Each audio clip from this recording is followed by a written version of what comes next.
Halo pemirsa, saatnya Anda mengikuti NTV Prime Dialog. Saya Doni De Kaiser.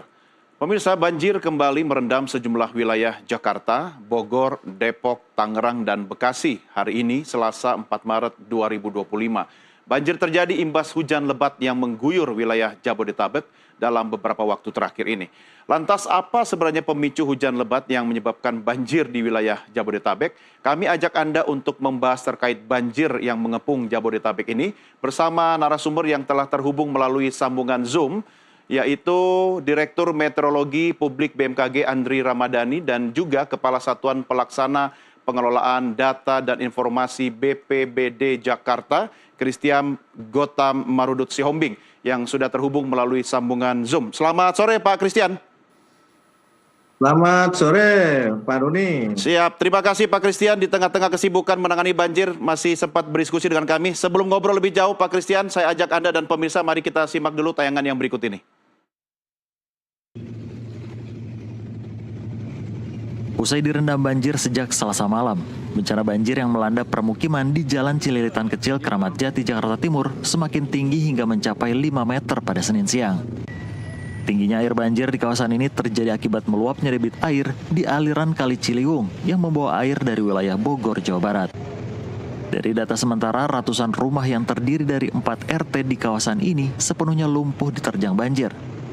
Sejumlah warga pun terpaksa meninggalkan harta benda mereka dan mengungsi ke gedung kampus yang berada dekat permukiman mereka. Masuk ke dalam rumah jam berapa? Jam 3. Jam 3 subuh. Lagi sahur. Habis sahur? Lagi sahur. Oh, lagi sahur. Itu masih hujan tuh ya? Masih hujan nggak di? Enggak. Oh. Berapa meter, Bu? Di rumah ada 3 meter. 3 meter. Sekarang? Sekarang mungkin lebih. Bisa lebih? Pinggir kali. Oh, masih naik. Tadi rumah kelelep semua atau sampai atas kepala? Sementara itu dengan menggunakan perahu karet, petugas gabungan dari TNI Polri serta BPBD dan BNPB melakukan evakuasi sejumlah warga yang terjebak di rumah mereka akibat terendam banjir yang melanda kawasan Cililitan, Jakarta Timur Selasa siang. Selain mengungsi di gedung kampus terdekat, sebagian warga mengungsi di posko pengungsi yang didirikan sementara di pinggir jalan raya dan musola. Pengungsi pun sudah menerima beberapa bantuan, baik berupa makanan siap saji maupun obat-obatan. Menurut Ketua RW setempat, banjir ini merupakan banjir terparah dibandingkan dengan tahun-tahun sebelumnya. Ada 4 RT, RT 9, 10, 11, dan 12. Kurang lebih 600 jiwa. Itu berapa rumah yang terendam? Kalau jumlah rumahnya sekitar 400-an. Jiwanya hanya? Jiwanya 600. Jiwanya kurang lebih 1.000 sih kalau jiwa ya. Iya. Jiwanya 1.000. Jiwanya kurang lebih 1.000. Jadi mencapai ribuan warga ya? Warga berharap proses normalisasi Kali Ciliwung bisa cepat diselesaikan agar air tidak meluap dan membanjiri permukiman warga. Dari Jakarta, Saiful Anwar, jurnalis NTV melaporkan. Sudah bergabung juga bersama kita Pak Andri Ramadhani, Direktur Meteorologi Publik BMKG. Pak Andri, selamat sore. Selamat sore. Baik, terima kasih Bapak-Bapak sudah bergabung. Saya ke Pak Christian dulu. Pak Christian, ini kalau tayangan berita di mana-mana banjir mengepung Jakarta dan sekitarnya. Laporan terkini dari Anda yang berada di lapangan seperti apa sebenarnya Pak, kondisi banjir Jakarta saat ini? Jadi untuk update ya, sesuai dengan data kita sekarang itu per pukul 4 sore tadi untuk titik genangan semakin banyak ya. Sekarang totalnya 122 RT. Seperti itu. Apakah ada jumlah korban Pak yang kemudian sampai saat ini bisa didata Pak? Untuk korban jiwa tadi kebetulan ada eksiden ya, tapi masih posisi hilang ya di Kelurahan Kebon Baru, Kecamatan Tebet ya. Ini ada evakuasi yang dilakukan oleh BPBD bersama Dinas Damkar ya. Ada satu balita yang dievakuasi ternyata karena arus yang sangat deras ya, sehingga perahu untuk evakuasi terbalik. Dan sekarang masih dalam proses pencarian untuk balita usia di bawah 5 tahun. Seperti itu. Pak Gotam, bagaimana kesiapan dari teman-teman BPBD Jakarta sendiri? Apakah memang menurunkan full tim untuk mengatasi banjir ini? Ya, jadi memang dari mulai informasi awal ya kenaikan pintu Katulampa ya di hari tanggal 2 pukul 6.30 posisi siaga 3, terus naik ke 2 sampai dengan pukul 12.00 itu naik ke siaga 1 ya, itu adalah posisi bahaya yang tertinggi. Dan mulai pada saat itu kita sudah memang menyiagakan seluruh personil kita untuk di seluruh wilayah yang memang sudah kita petakan merupakan daerah yang rawan banjir. Sehingga tadi teman-teman kita sudah langsung berkoordinasi ya dengan teman-teman kelurahan, seluruh aparatur kelurahan sesuai dengan regulasi yang ada Pergub 1245 tentang kepala wilayah, lurah sebagai penanggung jawab terhadap penanganan bencana yang berada di wilayah di kelurahan masing-masing. Seperti itu, sehingga memang sebuah upaya sosialisasi dan tadi pemberitahuan kepada masyarakat itu untuk melakukan kesiapsiagaan itu jauh lebih cenderung tinggi ya, seperti itu. Pak Gotam, ini banjir ini masih masuk kategori lokal apa sudah nasional ini, Pak? Kalau sebenarnya kita kan belum menyatakan bahwa ini statusnya tanggap darurat ya untuk DKI Jakarta ya, karena kalau kita lihat dari 122 RT ya, dari 30.000 sekian RT yang ada di Jakarta posisinya masih 0,3. Tapi memang ya kita punya 40 kelurahan rawan banjir yang memang sudah kita petakan ya dan masuk dalam rencana kontingensi kita ya. Maka memang kita perkuat tuh organisasi sumber daya ya, mendekatkan segala potensi ya untuk upaya mitigasi pengurangan risiko terhadap masyarakat yang memang ya rawan atau terdampak banjir akibat daripada luapan Kali Ciliwung seperti itu. Untuk status banjir ini sendiri yang ditentukan dari jumlah korban terdampak atau luasan banjirnya, Pak Gotam? Iya, kalau misalnya penetapan status ya, itu kan ada perkanya BNPB ya. Itu kalau misalnya ditetapkannya itu sesuai dengan hasil rapat koordinasi daerah ya, bukan BPBD yang menentukan, tapi kepala daerah melalui rekomendasi dari organisasi perangkat daerah tentang dampak yang terjadi akibat banjir.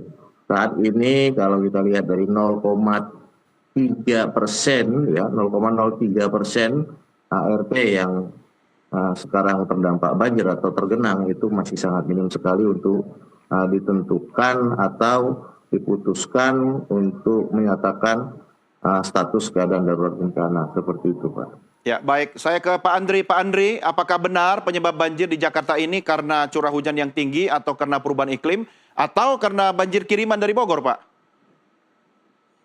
Halo, baik. Betul, Mas Doni. Kami konfirmasi bahwasannya penyebab banjir ya kemarin ini adalah memang terjadi hujan yang catatan kami itu kategori sangat lebat hingga bahkan ekstrim ya untuk di wilayah Kabupaten Bogor. Sebarannya nanti saya sampaikan. Nah, jadi merupakan kombinasi ini Mas Doni. Jadi wilayah di sekitar Jabodetabek atau Jakarta pun mungkin ada daerah Bekasi, kemudian juga Tangerang gitu kan, dan juga di daerah hulu di Bogor pun juga kategorinya ekstrim ya. Dari catatan kami ini untuk yang di Bogor ini curah hujannya kemarin tercatat di daerah Katulampa ya Mas Doni, 232 mm dalam sehari kemarin ya. Itu termasuk ekstrim ya Pak ya? Ekstrim, jadi kalau di atas 150 itu ekstrim hitungannya. Nah, untuk yang di Bekasi sebagai contoh, di Jati Asih kan kami ada alat pengukur curah hujan ya, itu sekitar 141 sekali wilayah Bekasi ya, dan itu hampir mendekat ekstrim, sangat lebat tapi mendekat sangat ekstrim. Jadi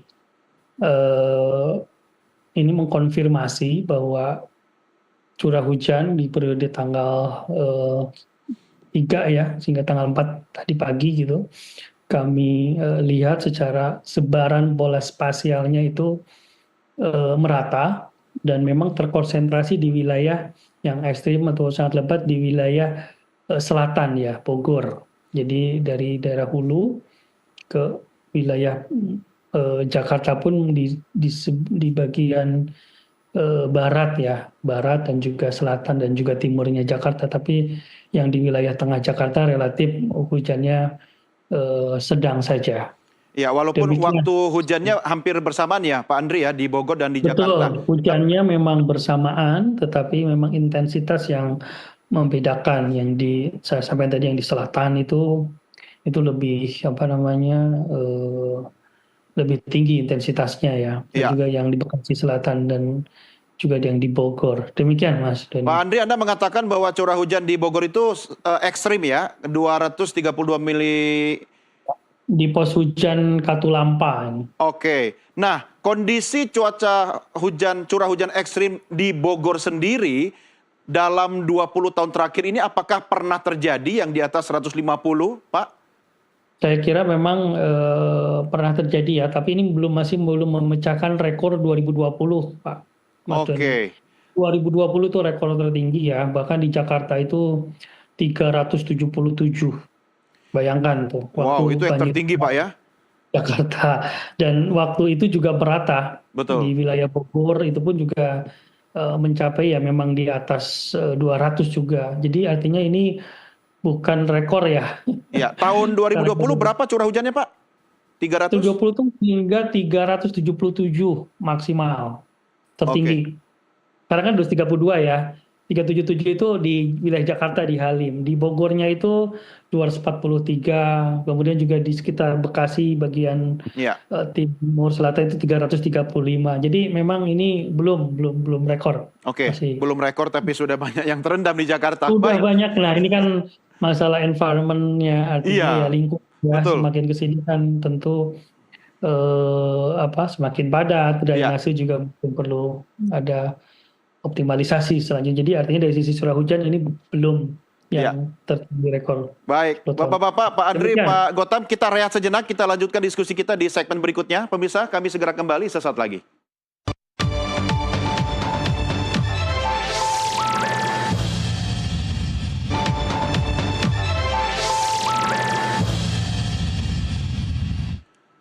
Terima kasih masih bersama kami. Kita tengah berdiskusi terkait dengan banjir mengepung Jabodetabek. Saya tengah berbincang dengan Direktur Meteorologi Publik BMKG Andri Ramdhani dan juga Kasatlag Pengolahan Data dan Informasi Kebencanaan BPBD Jakarta Christian Gautam Marudut Sihombing.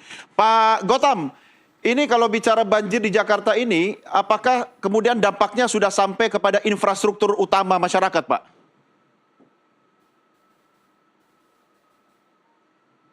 Jadi perlu saya sampaikan bahwa memang seperti yang tadi sudah disampaikan sama Pak Direktur ya, bahwa ini kan banjir luapan ya, ini karena memang luapan daripada Kali Ciliwung ya.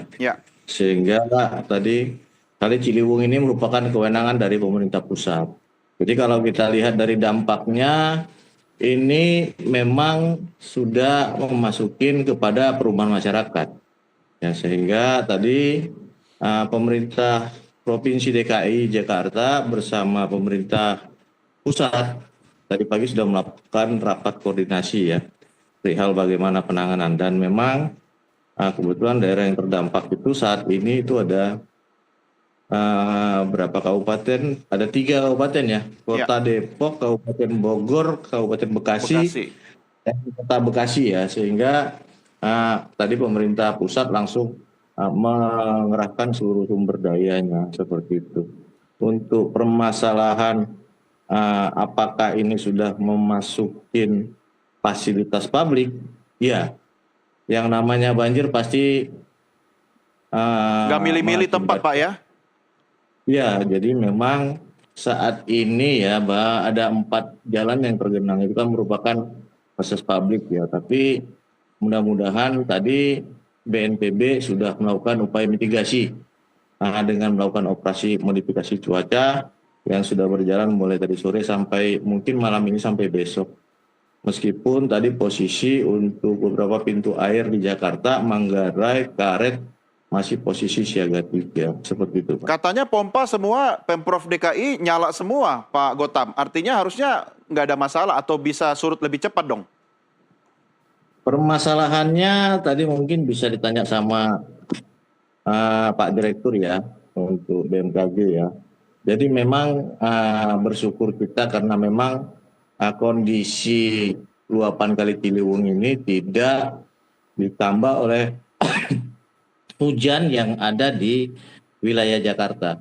Dan tadi tidak juga ada peringatan dini permasalahan peningkatan rob ya. Ya. Jadi mudah-mudahan ya, karena memang ini sudah berlangsung dari tanggal 2 pukul 7 sore ya untuk siaga 3 sampai dengan siaga 1 di tanggal 3 dini hari, dan kemarin itu naik kembali di pukul 6 sore dari posisi siaga 3 sampai dengan ke posisi siaga 2 meski tidak mencapai posisi siaga 1 Kali Ciliwung. Sehingga tadi genangan yang tadinya belum maksimal ditambah lagi dengan genangan kemudian ya yang siaga 2, maka saat ini posisi untuk genangan semakin banyak ya.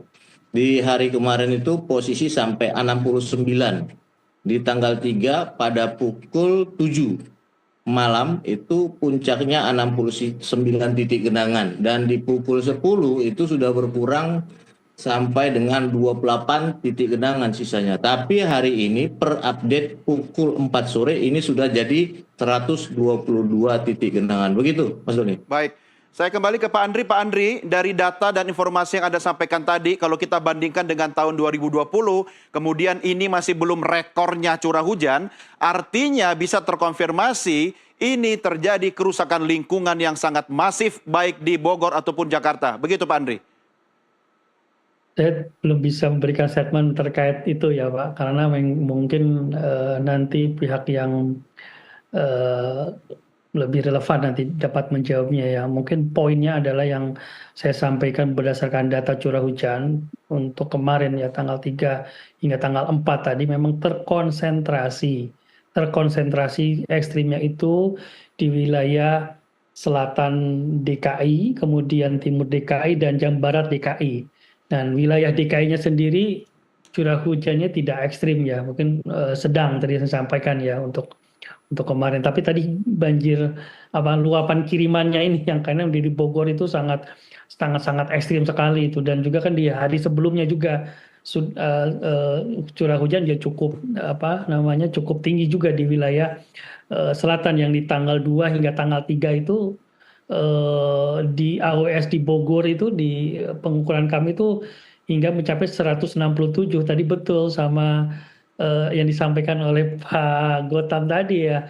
Sebelum selesai yang sebelumnya sudah masuk lagi yang berikutnya yang kiriman ataupun hujan dari sungai luapan Sungai Ciliwung ya. Memang di selatannya itu yang memang sedang ekstrim. Artinya memang benar ya Pak ya, Jakarta itu dikepung ya? Betul, dikepung. Jakarta yang dikepung itu selatan, timur, sama barat yang Tangerang ya. Cuma kan orang Bogor nggak mau dibilang sebagai pengirim banjir Pak. Ya, orang Jakarta suka bilangnya banjir kiriman. Begitu Pak Andi? Banjir kiriman, makanya kan istilah itu. Tapi alhamdulillah tadi yang banjir pesisir itu sudah lewat masanya kemarin. Masa tinggi sekarang sudah melandai, yaitu tidak diperparah. Kalau itu ini Jakarta bisa terdampak sekali, apalagi kalau hujannya juga terkonsentrasi di Jakarta. Ya. Demikian Mas Doni. Pak Andri, apakah ada semacam teknologi early warning system yang bisa mengantisipasi? Tentu ya, dari sisi cuaca BMKG itu sudah mendeteksi ini dari seminggu lalu. Dari curah hujannya ya Pak ya? Dari curah hujannya. Ya, curah hujannya bahkan hingga semalam itu kita update bahkan 6 jam sebelum, 3 jam sebelum kita terus komunikasikan dengan kawan-kawan di pemerintah daerah ya, BPBD DKI, kemudian di sini. Nah, itu dari curah hujannya itu sudah. Ya. Lalu apa teknologi kalau dari sisi BMKG yang bisa kita optimalkan? Adalah dengan operasi modifikasi cuaca, OMC. Nah, teman-teman BNPB, kemudian juga BPBD Jakarta ya, ini sudah melakukan OMC dan terjadwal hingga tanggal 8 Januari mulai hari dan besok ya, alhamdulillah sudah mulai aktif kembali OMC. Paling tidak ini menurunkan intensitas. Ya. Dan terbukti di akhir tahun yang lalu ini hingga bahkan sampai 60% intensitasnya, 30-60%. Ya. Rata-rata 30-60%. Nah, artinya apa? Upaya-upaya apapun itu pemerintah sudah lakukan secara optimal ya. Kalau kami kan dari sisi triggernya ya, dari sisi cuaca. Ya. Dan ini artinya Pak Andri, kalau curah hujan itu bisa diprediksi, tapi ketika hujan sudah sampai ke bumi, pergerakan air itu karena lingkungannya rusak, kecepatannya nggak bisa dihitung kan? Betul, dan juga mungkin ada wilayah-wilayah yang memang seharusnya itu menjadi jalan air ya, secara natural air itu akan mengikuti jalurnya. Iya, gitu. sekarang sudah jadi permukiman semua Pak, apalagi di Bogor sana. Tapi Pak Andri, BMKG nggak kena efisiensi anggaran kan Pak untuk alat-alat penting Pak? Oh tentu tidak. Benar ya Pak ya? Kami efisienkan hal-hal yang tadi ya, yang memang utamanya adalah untuk tupoksi ini tetap kita prioritaskan, Mas. Oke. Monitoring segala macam tetap siaga penuh 24/7 untuk memonitor dinamika cuaca. Jadi alhamdulillah. Ya, syukurlah kalau begitu. Saya kembali ke Pak Gautam dulu. Pak Gautam, untuk mengatasi banjir yang tingginya ada 4 meter, 5 meter lebih, tentu berbeda dengan ketika banjir itu di bawah 1 meter kan. Apa mungkin alat-alat khusus atau teknologi khusus yang dilakukan atau disiapkan oleh BPBD untuk mengatasi ini? Jadi perlu saya sampaikan tadi, mungkin ya, mitigasi itu ada 2 jenis Pak. Jadi mitigasi struktural itu yang menyangkut tentang fisik ya. Dan misalnya tadi seperti yang disampaikan, perbaikan waduk, pembuatan waduk, perbaikan infrastruktur, sungai segala macam ya. Terus kita juga punya yang namanya mitigasi non struktural ya. Jadi sosialisasi dan lain-lain ya. Untuk permasalahan mungkin tinggi air ya, kita tuh di BPBD sehubungan dengan Pergub 1245 ya, bahwa lurah sebagai penanggung jawab untuk penanggulangan banjir di wilayah kelurahannya, kita menegatkan sumber daya kita. Jadi memang sebelumnya ini juga setiap tahun kita memberikan bantuan berupa peralatan untuk evakuasi ya, seperti perahu karet, pelampung, tali ya, helm untuk mempermudah proses evakuasi masyarakat. Jadi memang mungkin kalau misalnya melihat teman-teman yang ada di Kampung Melayu ya, kok ada tali ya di antara rumah ke rumah ya, yang memang di situ kan terdampaknya kalau udah banjir tuh lebih dari 2 meter ya. Memang itu kita buat ya supaya masyarakat itu nanti kalau misalnya mereka pengen evakuasi mandiri, mereka bisa melakukan sendiri ya, untuk ke tempat yang lebih baik. Seperti itu. Kalau untuk teknologi tidak ada teknologi yang luar biasa banget ya, tapi tadi kita tempatkan teman-teman personil kita untuk membantu evakuasi dengan perahu karet seperti itu. Iya, itu yang paling penting Pak, semangatnya teman-teman di lapangan. Terakhir saya ke Pak Andri. Pak Andri, prediksi Anda dalam waktu 2-3 hari atau maksimal 1 minggu depan, apakah ada curah hujan yang cukup tinggi di Jabodetabek Pak? Potensi masih ada, paling tidak hingga untuk Jabodetabek untuk sepekan ke depan ya. Pantauan kami beberapa wilayah, yang utamanya saya bilang tadi selatan itu tadi ya, di Bogor dan juga di wilayah timur dan barat Jakarta itu juga masih. Sampai berapa hari ke depan Pak? Sepekan ke depan. Sepekan ke depan. Jadi sampai sepekan kita harus tetap waspada ya Pak ya? Ya, bahkan nanti di dasarian kedua Maret ya, yang 10 hari kedua bulan Maret ya. Itu prediksi untuk di wilayah Bogor ini meningkat nih secara klimatologisnya. Nah, walaupun di Jakarta sudah mulai menurun, tetapi di Bogor tetap ada potensi peningkatan di Maret ya, di pertengahan Maret gitu, di dasarian kedua, 10 hari kedua bulan Maret ya, 11 hingga 20.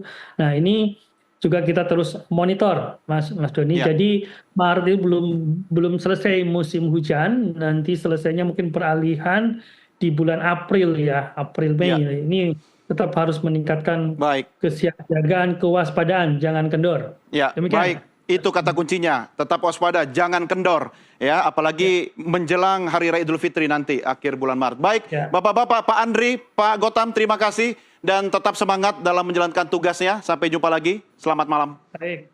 Selamat sore.